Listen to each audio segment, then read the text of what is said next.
Halo, perkenalkan nama aku Siva Almasah. Ini tugas menulis ilmiah. Aku mau membahas tentang prinsip-prinsip dan pengembangan paragraf. Yang A. Prinsip paragraf. Sebuah ide atau gagasan akan mudah dipahami oleh orang lain ketika diungkapkan dengan cara yang tepat. Nah, pokok pikiran itu ada yang berbentuk kalimat utuh atau kalimat utama, tetapi ada pula yang berbentuk bagian kalimat atau gabungan kalimat yang disebut ide atau gagasan utama. Pengertian paragraf. Menurut Groys, paragraf merupakan gabungan dari beberapa kalimat yang saling berkaitan antara satu kalimat dengan kalimat lainnya dalam membahas suatu topik. Menurut Al-Qaeda, paragraf merupakan inti penuangan sebuah pikiran dalam suatu rangkaian untuk membentuk sebuah gagasan. Dan menurut Ramlan, setiap paragraf memiliki potensi adanya satu kalimat topik dan kalimat penjelas. Pikiran utama atau ide pokok merupakan pengendali suatu paragraf. Nah, teman-teman, di sini aku mau ngejelasin nih tentang pengembangan paragraf. Ayo simak.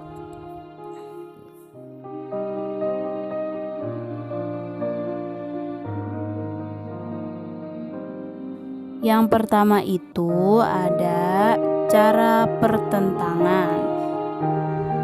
Di sini cara pertentangan itu artinya cara pengembangan paragraf yang biasanya menggunakan ungkapan-ungkapan seperti berbeda dengan, bertentangan dengan, sedangkan, lain halnya dengan, akan tetapi, dan bertolak belakang. Biar jelas lagi, aku kasih contoh ya. Di sini ada contohnya. Sekolah tinggi umum berbeda dengan sekolah swasta. Nah, berbeda dengan ini contoh dari cara pertentangan ya teman-teman. Nah, ada lagi nih contohnya. Akan tetapi fasilitas yang ditawarkan kurang memadai bagi kelangsungan sistem belajar mengajar. Nah, cara pertentangannya itu di akan tetapi ya. Nah, contoh ketiga itu sedangkan sekolah swasta biaya yang ditawarkan hanya mampu mencapai batas keuangan beberapa kalangan masyarakat. Itu dia cara pertentangan ya. Nah, selanjutnya ada cara perbandingan nih. Cara perbandingan ini merupakan sebuah pengembangan paragraf yang dilakukan dengan membandingkan guna memperjelas suatu paparan ya. Contohnya itu ada serupa dengan, seperti halnya, demikian juga, sejalan dengan, akan tetapi, sedangkan, dan sementara itu. Nah, contoh dari cara perbandingan ini kan ada sedangkan. Dia sama kayak cara pertentangan ya. Nah, selanjutnya ada cara analogi. Cara analogi ini adalah bentuk pengungkapan suatu objek yang dijelaskan dengan objek lain yang memiliki suatu kesamaan atau kemiripan. Nah, kata-kata dari analogi itu sendiri ada ibaratnya, seperti, dan bagaikan. Yaitu ibaratnya dengan kendaraan yang digunakan untuk mencapai tujuan perjalanan yang jauh. Itu ya teman-teman contohnya. Nah, selanjutnya ini ada cara contoh-contoh. Nah, contoh-contoh ini disajikan sebagai gagasan penjelas untuk mendukung atau memperjelas gagasan umum agar mudah dipahami oleh pembaca.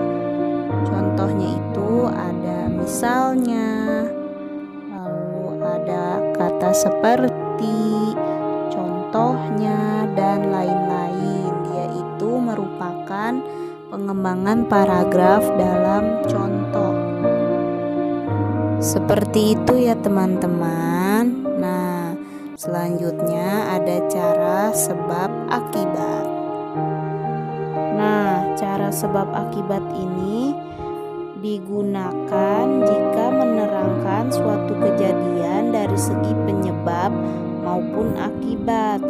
Ungkapan digunakan yaitu ada padahal, akibatnya, oleh karena itu, karena.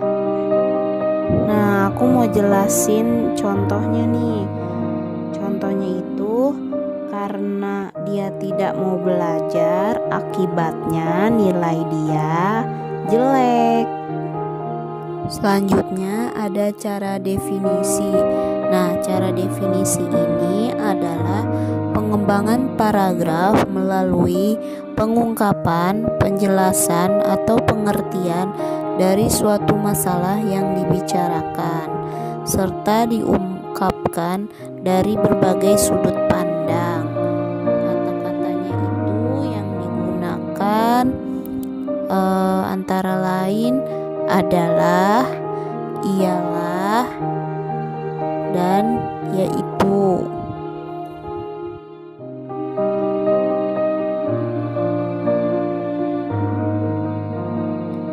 Nah, selanjutnya ada cara klasifikasi.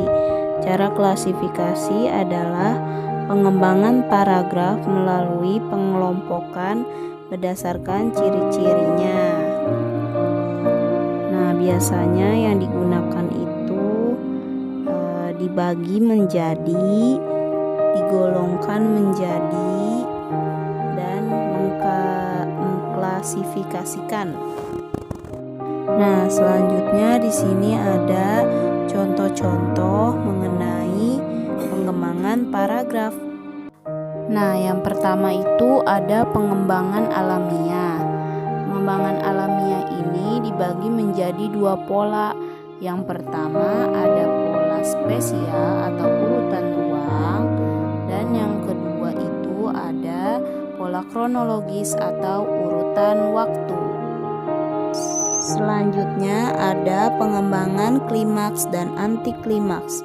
Pembuatan klimaks itu dilakukan dengan gagasan utamanya yang dirinci dari persoalan paling rendah. Sementara itu kebalikannya ya, anti klimaks yang persoalannya paling tinggi. Nah, selanjutnya ada pengembangan umum khusus dan khusus umum. Ini cara yang paling umum dipakai. Paragraf umum khusus ini dikembangkan pada awal paragraf. Sebaliknya, paragraf khusus umum dikembangkan pada akhir paragraf dan disampaikan generalisasinya. Jadi, umum khusus itu bersifat deduktif, sedangkan induktif bersifat khusus umum. Terima kasih. Sekian penjelasan dari saya, kurang lebihnya mohon maaf dan terima kasih.